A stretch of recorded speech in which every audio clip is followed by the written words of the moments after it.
அந்த படத்துல உலக அழகியோட நடிச்சது எப்படி இருந்தது? எல்லாருமே என்னை பொறுத்தவரை அழகிகள் தான். அது உள்ளத்தால் அழகிகளாக இருக்காங்க, அருமை. உடல் வடிவத்தில் அழகிகளாக இருக்காங்க, பார்ப்பதற்கு அழகாக இருப்பவர்கள். இவங்க வந்து ஒரு உலக அழகி போட்டியில் வெற்றி பெற்ற உலக அழகி அவங்க.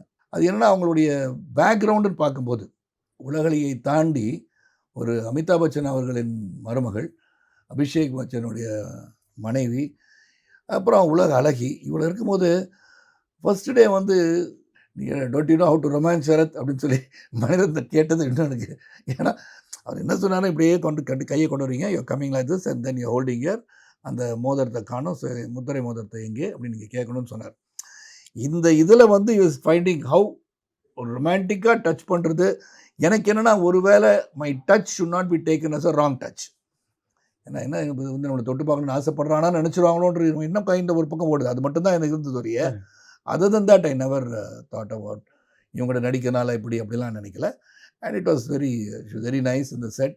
அண்ட் குவாடிலாக இருந்தாங்க, மற்றவங்க நார்மலாக பழகிட்டு இருந்தாங்க. அதனால் that way it was easy to work with Aishwarya.